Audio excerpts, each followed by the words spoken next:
Hey, hello everyone. Welcome to another episode of 5 Lug Racing. My name is Don. With me, as always, my partner in crime, Ryan.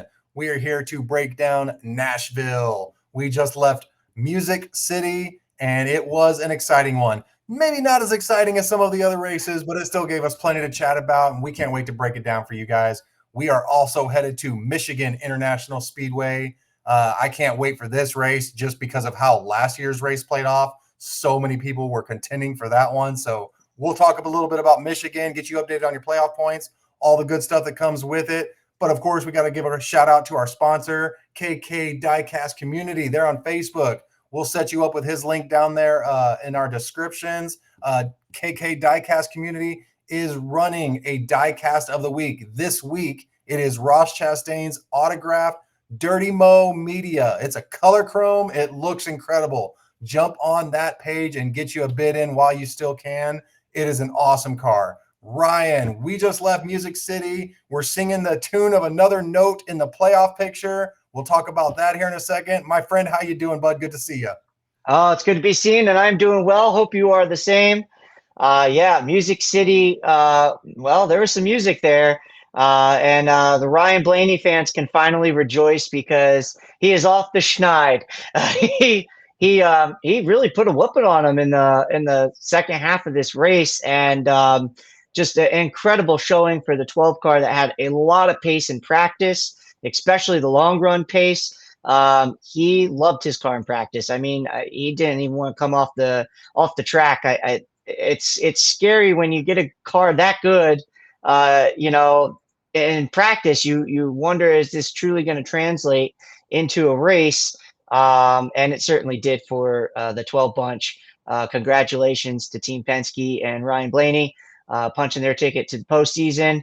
Not like I had a doubt that he'd get there, but yeah, it was just wondering, when was that race going to happen for him? When they finally going to put it together, Yep. and they did out here in Nashville. Yep, absolutely. All three Penske cars have officially claimed their playoff spot. I don't, yeah, you know what? You're absolutely right. Josh Berry, respect to Josh Berry. He was the first out of that stable to claim the playoffs with his win at Las Vegas.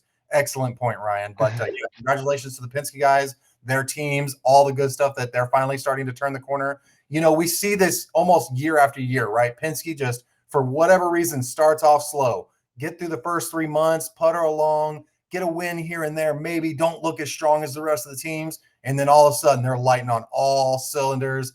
It's game over. You know, there's not much you can do about it. All you can do is sit there and watch, enjoy, and learn. Right? So, you know, they did what they did, but now we got to go to Michigan where it opens up a whole new can of worms for not only Penske and the Fords, but Chevy and Toyota too, man. Yeah, absolutely. And if we rewind the tape to last year, the Michigan race happened well later in the season. It was close to the tail end of the cut line, where everybody's just so enamored on the cut, who's going to make it. And I believe it was the week before Daytona last year, which was the cutoff race for getting into the postseason. So, we go into Michigan earlier this year, and so not as much pressure on this race to get in, and having a wild card race like Daytona trailing behind it. Instead we have NASCAR's got a lot of traveling to do this week and the following, because instead of going from Michigan to Daytona, we're going to go to Michigan to Mexico. We're going south of the border after this one. So a lot of traveling from Charlotte to Michigan, from Michigan back to Charlotte, Charlotte to Mexico. It's going to be wild.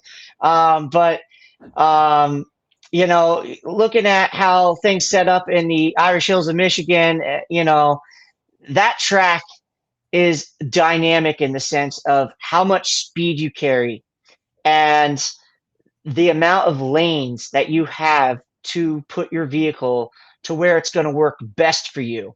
There's a lot of aero playing into this race as well. The aerodynamics are such a huge factor into this race, because even though it's not a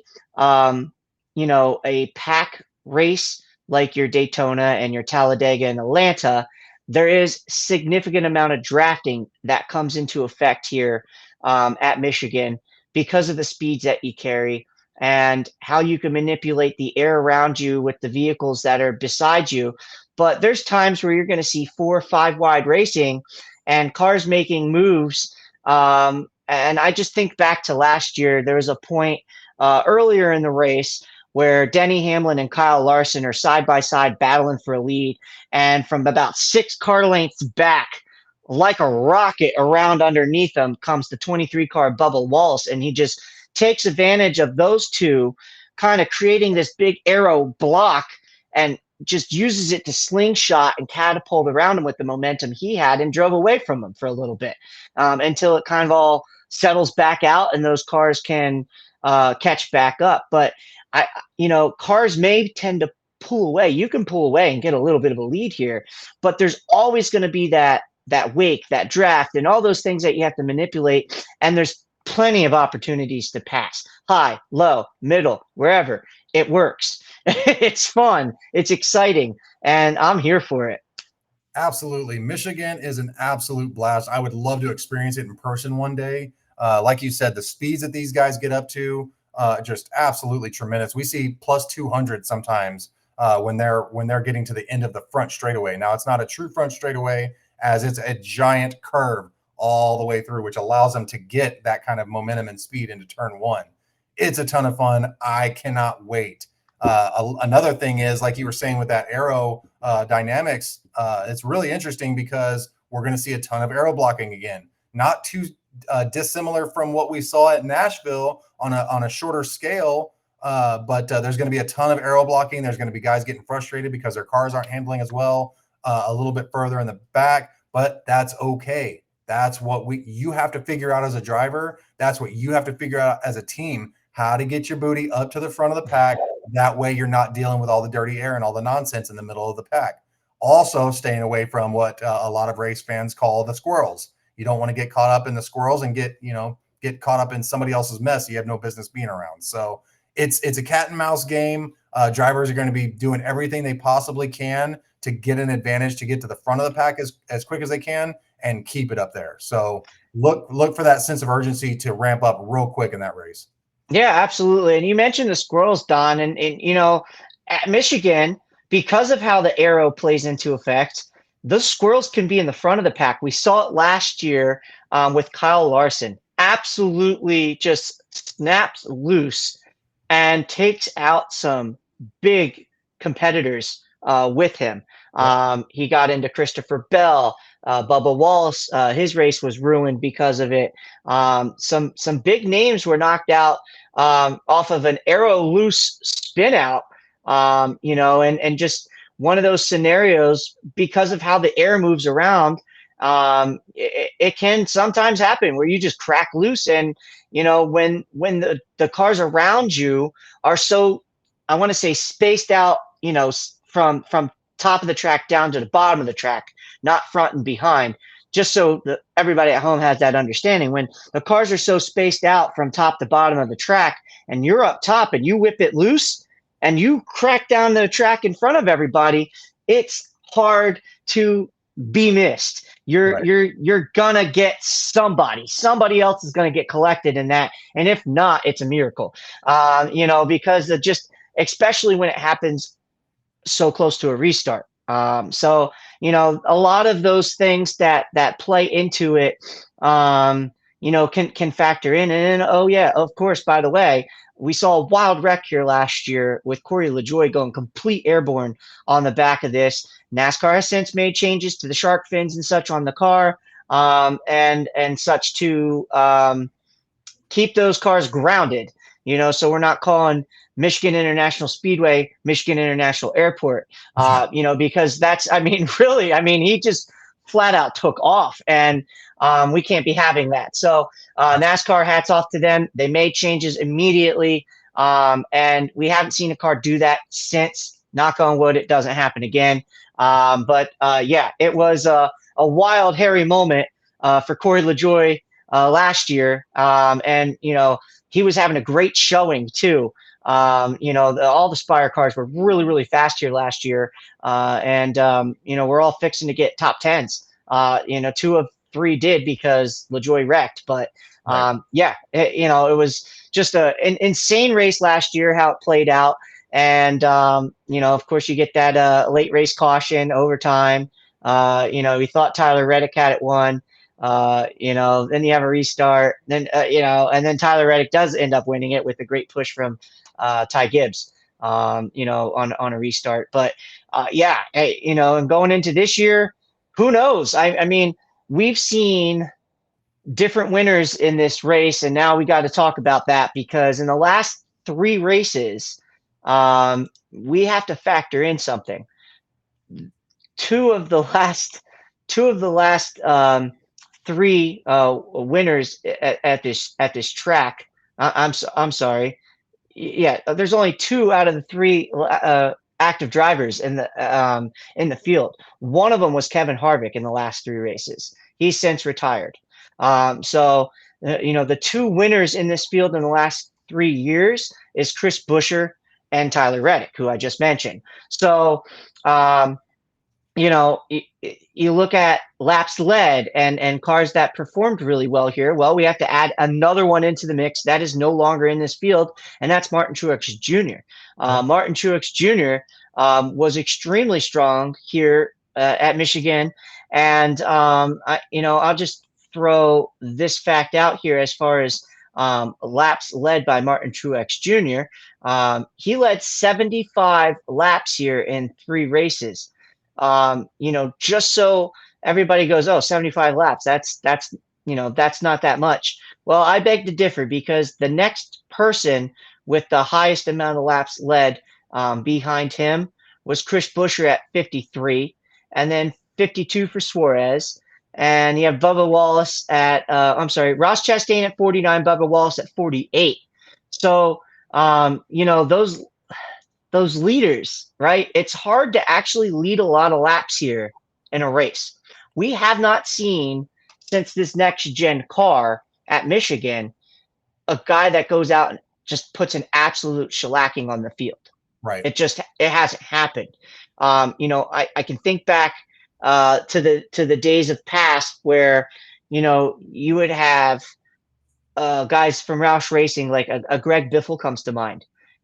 Goes out there with an absolute dominant 16 car and just leads a ton of laps and runs away with the show. There was a year where Casey Kane went out and absolutely dominated out here. And then, it rained, so he was out front and, he gets the win. But, Dale Jr., the 88 car, that he broke a winless streak for Junior Nation fans in the 88 Batman car here. He had a strong car that race weekend. You don't see those races anymore with this next gen car. And I, for one, am okay with that because that was part of the purpose of this next gen car was to keep the competition a little bit closer. Right. And make it to where you can't dominate a race as much or as frequently. Nobody wants a snooze fest. And no disrespect to Ryan Blaney, who just put a whooping on the field, or a Larson who did it at Bristol a couple times. And fans want to see drivers and their driver in the mix, right. and mixing it up. And Michigan offers that. The racing that we've seen here the last couple years has offered that to us. And so I, as if I put my spectator hat on, as just as a fan, I love it. You want to see the mixing it up, and I just don't think the way that the aero package is with this car, you're gonna see a dominant car. And the numbers tell me I'm right because the laps led down the board. Denny Hamlin has 39 laps led. Kevin Harvick, who I mentioned, he's obviously not in the field anymore. He was excellent, by the way, here in his two starts. He had a win and a top 10, 38 laps led, average finish of 4.5. That's pretty impressive stuff from Kevin Harvick and his late Stewart-Haas Racing team. The numbers though tell me, the mixing it up. Brad Keselowski had 17 laps led here. Ty Gibbs led 5. Hosfar led 3 last year. Ryan Blaney 16. Let's see. Uh, Kyle Larson 43. William Byron 20. 22 for Reddick, who was a winner last year. Yep. 29 for Chase Elliott. You could drop further down on the average finishes here on Alex Bowman led 19. Christopher Bell 32, but he has an average finish of 24.7 because he can't seem to find a way to finish a good race here. Right. And Kyle Busch, that exact same, I'm going to reiterate that same statement. Can't seem to find a way to finish a good race here, although he had a really strong car here last year, Yep. and played strategy very well at the end to salvage a good finish, but led 24 laps here in his last 3 races. So the diversity in laps led is everything you need to know about what Michigan offers. Your guy has a chance. And, Right. and that's what race fans want to see and hear, see those different drivers out there mixing it up. I think it's just really fun. And the way strategies can work, with the stages, tied in there, and how drivers sometimes will try to flip a stage and things of that manner. It really adds to that dynamic of new leaders up front. So, really, really excited to see how this race pans out. It's no surprise. Once again, Vegas loves Kyle Larson this weekend. He's really a favorite, and a Toyota of Denny Hamlin right behind him. When we talk about the average finishes at this track, Denny Hamlin is a name that jumps out to me. Um, when I take out these active drivers, or inactive drivers, in 3 races, Denny Hamlin leads the entire field with an average finish of 5th in 3 races, 2 top 5s and a top 10. Only 6.4% of the laps led here, though. Like I said, the diversity on those laps led are kind of all over the place. Zane Smith had an excellent run here last year in the Spire car. Finished 7th last year, so he's kind of up here in that mix, but that's a 1 race sample, so we kind of have to throw that out. Chris Buescher, 7.7 in 3 races, got a win, a top 5, 2 top 10s, 8.7% of the laps led here. I mentioned Ty Gibbs in 3 races here. His average finish is 8th. You could argue that this might be one of Ty Gibbs' stronger tracks on the circuit. Tied for him with an average finish of 8th, a guy who so desperately needs the good run. They have the speed, Brad Keselowski. Carson Hocevar had a great run here last year. Again, Spire was really strong here last year, had a top 10. 1 race sample, though, finished 10th. So you got to kind of throw that one out, too. Ryan Blaney, average finish of 10.7. And Eric Jones right behind him, 11.3. Eric Jones is somebody who had a really good car last weekend here at Michigan at Nashville. Do they carry that into Michigan, where another track that he is really strong at? Daniel Suarez good here, average finish 13th. Bubba Wallace 15.3, tied with Kyle Larson there at 15.3. And then 2 drivers tied at 16.3, William Byron, Austin Dillon. And then the pack just really kind of clusters, and those average finishes are almost in the 20s. And why is that? Wrecks, accidents, bad luck, misfortune. It's all there. Everybody named that I did not name, it's all there. If you could think of whether pit road penalties, accidents, just bad pit strategies, getting sucked back into traffic, whatever it is, it's there for all those drivers, and that's what's bringing down those average finishes. But really, really exciting. That's one of the things that makes Michigan kind of one of those wild card oval races. And I, like I said, I'm here for it. I'm really excited to see the action on track this weekend. The Xfinity Series gets a week off, and then they head to Mexico next week. And this weekend we do have the Craftsman Truck Series on track. So be exciting to see them get into the mix. They always put on a great show. You got drivers like Corey Heim, who's one of the budding stars of the future. You got Lane Riggs, who's been running really, really fast front row motorsports cars. It's been really, really fun to see those two, and like almost a little bit of a rivalry starting. Yep. We've talked, Don, about NASCAR needing rivalries, Yep. and we used to have them, even if they were like a chip in the shoulder type of rivalry. Like Earnhardt and Gordon, did they hate each other? No.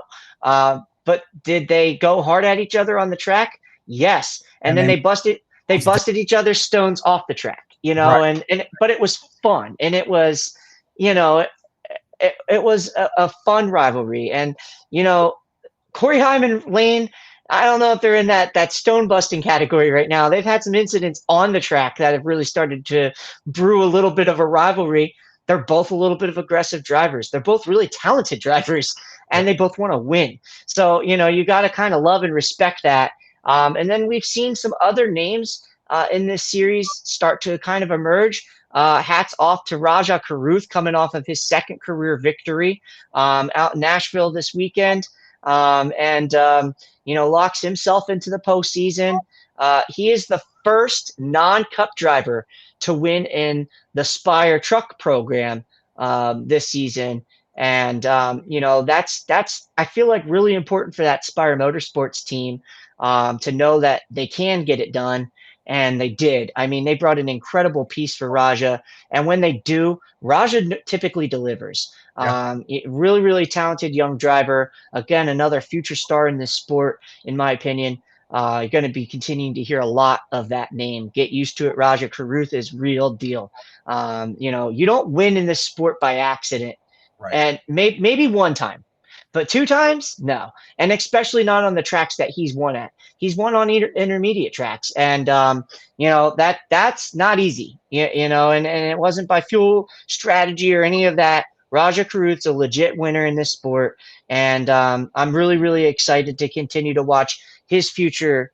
Bud. We talked at the speed of Front Row Motorsports and Lane Riggs. Chandler Smith has rattled off a couple wins this year.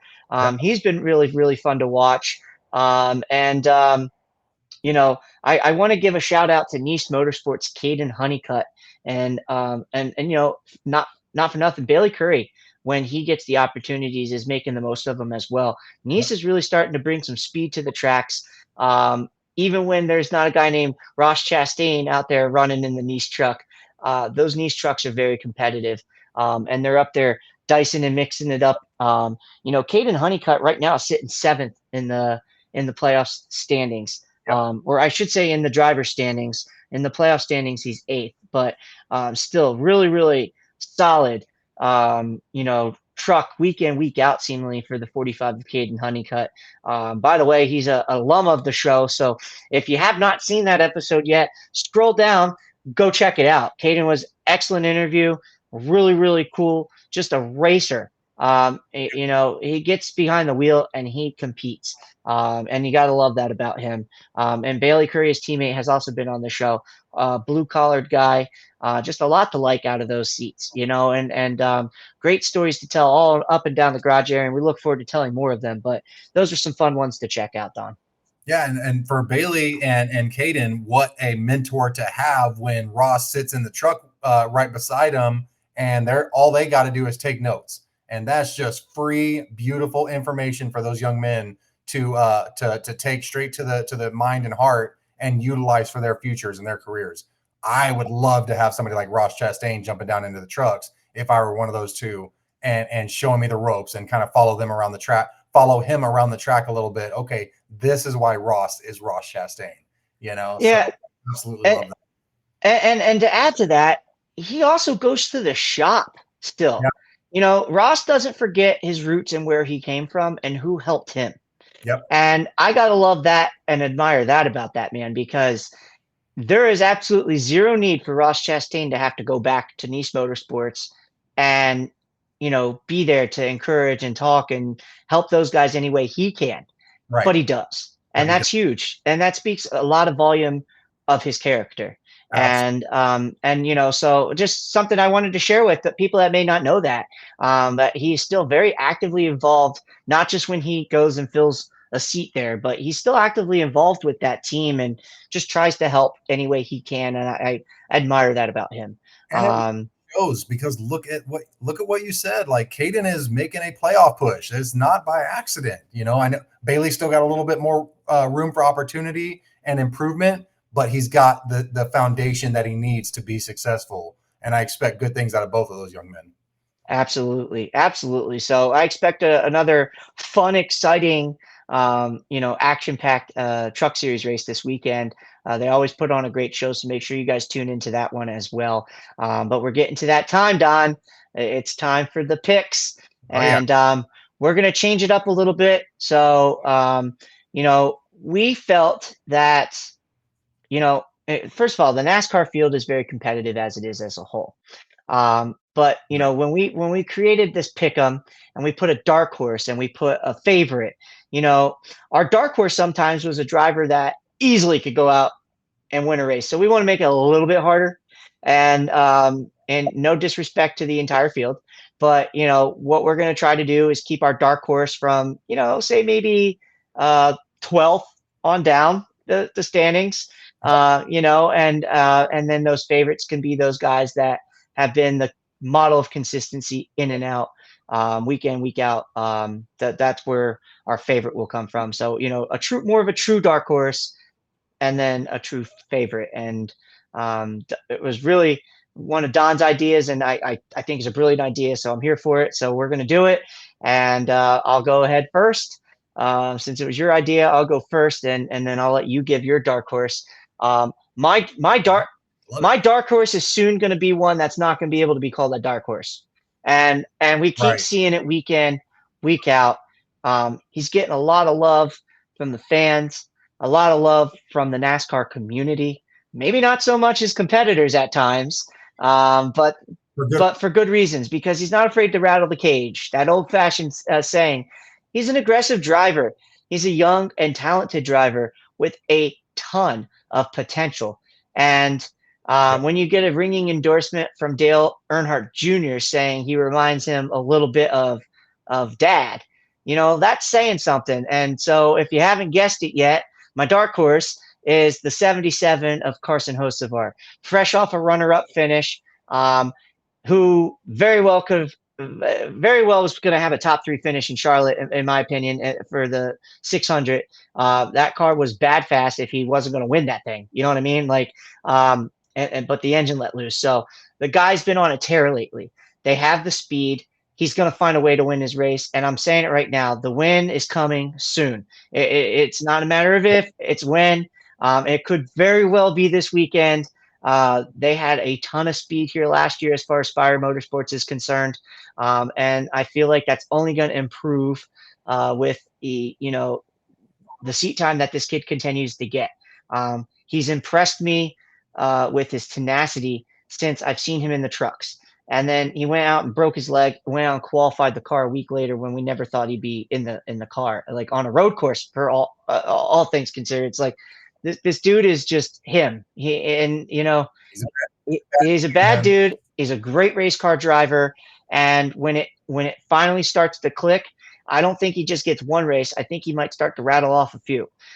So yeah, Carson Hocevar is definitely my hands down dark horse this weekend. I really like what I see out of that 77 car behind the wheel.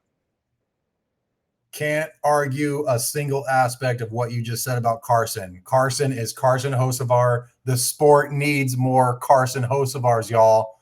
We don't need any more of this hide behind your shadow and don't, oh, I don't want to make this guy mad. Oh, I don't want him to come spin me back out later on. No, get your butts out there and go race. You want NASCAR to be successful again? And don't get me wrong, that's not taking anything away from NASCAR. They are doing a great job. The sport is flourishing again. It's really exciting to be a part of it too. Yes. But don't get in that aspect. But if you want the sport to be successful, go get you 10 more Carson Hocevars and put them in the damn series, because it would create those rivalries that we were talking about earlier in the show. And Carson and people like Ross, your Noah Gregsons, your guys like Ty Gibbs. If Ty Gibbs can turn that corner, I think that's going to be a really special driver too. And since I went ahead and just accidentally leaked my dark horse pick, I'll go ahead and just let them know it's going to be Ty Gibbs this weekend. Not for nothing. Ty Gibbs is really, really strong here at Michigan. Had a great showing last year. We were worried about Ty at the beginning of the season. He put together a string of below 15 place finishes that just was very uncharacteristic for Ty Gibbs, where he was able to get his top tens and keep his nose in the business of the playoffs. That we just hadn't seen it this year. They're finally starting to turn a corner. Whatever's going on at JGR in that 54 car, the entire camp as a whole, I expect Ty to show tremendous speed. I expect Ty Gibbs to qualify well for Michigan. Do not be surprised, guys, to see that 54 car qualify in the top 5 this weekend. And of course, Ty's just got the talent. Going through the growing pains that what is your first few years in Cup. We're seeing a lot of that with Carson Hocevar too. But these guys got to go through it. And Ty is, I believe, on his 3rd full-time season in Cup. And I fully believe he is on his way to capturing the flag, capturing his first checkered flag. Yeah, Don, I absolutely love that pick. And I said it a little bit earlier in the show that this is arguably one of Ty Gibbs' better racetracks as far as what the statistics tell me in his starts. Right. His average finish here is phenomenal. And coming into this year so far, in the 14 starts that we've had, regular season starts, non-exhibition races don't count. He's only got 1 top 5. And I feel like this is a place for him to go get that other one, and start really trying to continue to build on the momentum that we've seen them rattle off here and a rattle off there. It's just, can they start to string these things together? They have been fast on Saturdays, on qualifying days, I should say, whether it's a Friday or Saturday, but they've been fast there. It's just getting it to transfer and close it out, right? That's the struggle in this sport. Is you can have speed and flashes of speed at times, but can you consistently maintain that pace and then also find a way to make sure you close it out, put a whole race together, 3 stages of racing? And I think that they're on the verge of that, but this is a great get it right track for Ty Gibbs. And I absolutely love the pick. He was in the top 5 here last year. He helped push Tyler Reddick to the win here last year. I absolutely love the pick. And I look forward to seeing, Ty put together a solid run. Like you said, he's got the talent. It's just a matter of putting it all together. Right. Getting that full race put together, getting that he was so used to those Xfinity races, which are considerably much shorter than your Cup races.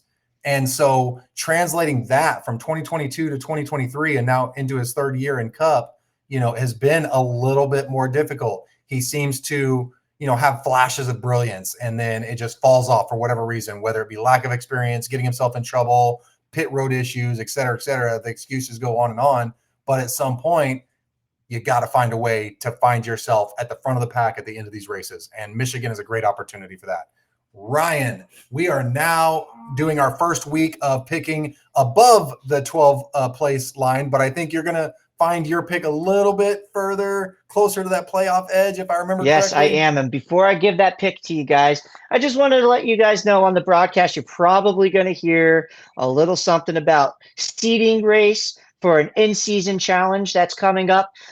So this is the first of 3 seeding races that's going to take place. And NASCAR has an in-season challenge that's going to be a single elimination bracket type of deal for 5 rounds that will start at Atlanta Motor Speedway, and then it will end at Indianapolis Motor Speedway. The way that the seeding works is these drivers, it's going to be off of an average finish, getting you into a bracket.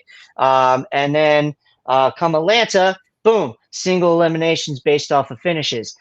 The last man standing in that 5th round at Indy has the potential, will take home $1 million. So you could potentially even see the race winner take home $1 million because of how that all plays out. It's just whoever finishes the highest, so really, really exciting to see some cool incentives to push these teams. I mean, who doesn't want an extra $1 million, and It's like getting paid extra to do what you're already doing. Because Yeah. you're already going out there to race and win, right? And go beat your competitors. Now there's a little bit of an extra oomph behind it, though. Hey, not only we gotta go beat those guys, but we can go chase $1 million, and that's really really fun because that leads us up to just a couple of races before we will only have 4 races before the cut to the round of 16. So I really think that that's incredible of NASCAR to do something like that. Just adds a little oomph and a little bit of excitement. So we'll talk more about that as this goes on. But this is the first of 3 seeding races, and then we get to it with the actual tournament. So I'm kind of excited to see how that all plays out. But yeah, so my favorite is a guy who won a little bit of a modification of appeal last week. So I already just gave it away if you're paying attention, not living under a NASCAR rock. Uh, the speed out of RFK has been there. And, you can argue the 60 car and the 6 car this weekend as well. I believe that all 3 of those cars will be dicing it up towards the front of this pack. Um, but the one that I really, really have my sights set in on this week is the 17 car of Chris Buescher. Chris Buescher is on that cusp of playoffs or not. And I feel like he's the most consistent of the RFK bunch.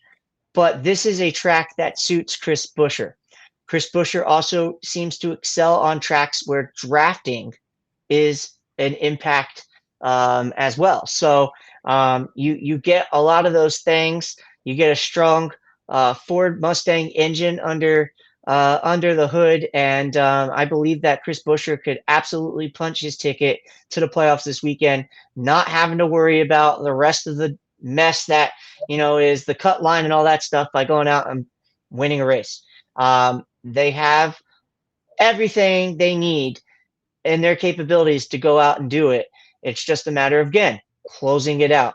But Buescher is very, very strong here at Michigan.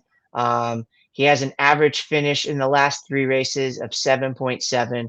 One of those 3 races was a win. So the other 2 are top 10 finishes. I definitely think this is a strong place for them and a place that they're going to want to show up and be good because all the other things that go into it too. All those manufacturers are right down the road in Detroit, so those bragging rights. Yep. Is Ford going to take their trip to victory lane this weekend? I think it very well could happen. No, I love it. Chris Buescher is definitely due for a win. He hasn't won since 2024, the playoff Watkins Glen, when he took a win away from Shane Van Gisbergen. It was an excellent race there on the last few laps. Chris just went out there and outmuscled him. He's definitely due for a win. He got to a point a couple of years ago where he was getting multiple wins a season, and everybody started raising eyebrows like, oh, Chris is going to be the face of RFK. Okay, we see you, Chris. And then it kind of slowed down a little bit. He had kind of a long, kind of a grueling 2024 season. Got that win a little bit too late, but it helped kind of mask some of the pain of what was 2024 for the Chris Buescher 17 squad. Love the pick. He's definitely poised to do it. Would not be surprised to see the 17 park it in victory lane. Yeah, and you talk about masking the pain. The RFK team just absolutely needs something to mask the pain this year as well. I mean, it's just been, with the 6 car, when they've had the speed, they found ways to lose the race. Whether it was getting caught up in somebody else's trouble or making their own. The 17 car penalties, the 60 car penalties. It's Yep. just it's some brutal stuff here and there, and it's just and yeah, not for nothing. I think that they have the speed. It's just, can they put a race together? And then you hear say this a lot, but that's just what it is. I mean, we were saying about up until this week, even going into Nashville, about Blaney putting it together. They Yep. couldn't put it together. And heck, I'll even say it about the points leader, William Byron. He's not closing races out. William Byron has dominant speed this year. But man, I'll tell you what, it's going to be a problem for the rest of the field if they do put it together, because that 24 camp is, they have had lights out speed this year, but closing a race is different than having speed and, Right. strategies and all those things that play into it. So yeah, more than capable. And now we get to hear your pick, which I'm excited for. All right. Let's get after it, man. There's so many different drivers, obviously, within the top 15, 16 in points that we could go with. Everybody is so capable of going out here and just having a great race, whether strategy or just sheer power, and just telling everybody you're not taking this race from me, right?